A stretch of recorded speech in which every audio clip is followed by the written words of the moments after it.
সম্প্রতি সুনিতা উইলিয়ামস সহ ওনার সঙ্গী মহাকাশচারীরা স্পেস এক্সের যে যানটিতে চেপে আন্তর্জাতিক মহাকাশ স্টেশন থেকে পৃথিবীতে ফিরে এসেছেন সেটির নাম space x dragon spacecraft.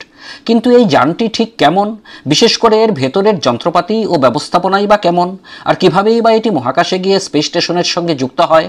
Space স্টেশনের কাছাকাছি পৌঁছানোর পর প্রথমে এর সামনের হ্যাচ বা দরজাটি খুলে যায়, আর তাতে থাকা সেন্সরের সাহায্যে এটি স্পেস স্টেশনের ডকিং অ্যাডাপ্টারগুলির মধ্যে মাপ অনুযায়ী সুবিধাজনক একটি পোর্ট খুঁজে নিয়ে মোট 12 সেট বিশেষভাবে নির্মিত হুকের সাহায্যে স্পেস স্টেশনটির সঙ্গে দৃঢ়ভাবে যুক্ত হয়।